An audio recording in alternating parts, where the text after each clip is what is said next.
Darren's point about this divine feminine, if we, I understand that the world probably feels like it's missing that balance and missing the divine feminine. And so here comes Hathor, and Hathor is wanting to fill this gap potentially.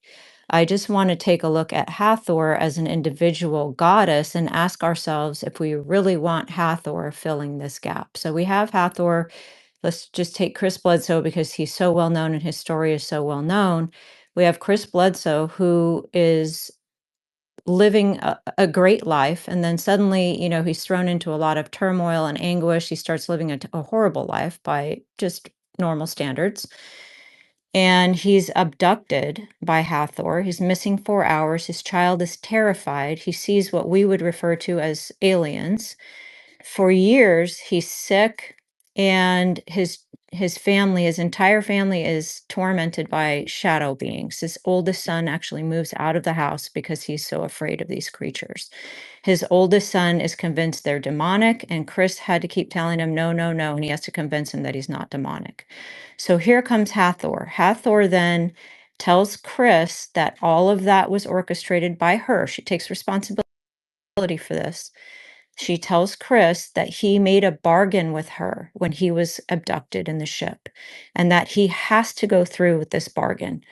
And if he does go through with the bargain, then she'll let him film the orbs, and she's going to provide his family with protection. Well, that's a strong arm robbery to me. That's not divine. That's not anything. I'll just put it this way. I'll just take my own personal opinion. That's not anything I want in my life. And so this is Hathor.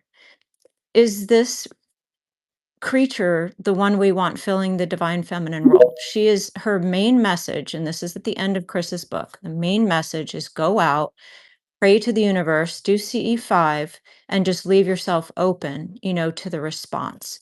And we know that there are people in this very community, in this very room, at this very moment, who have been harmed by orbs, by CE5, by contacting, just willy-nilly out contacting in the universe, these beings, these creatures.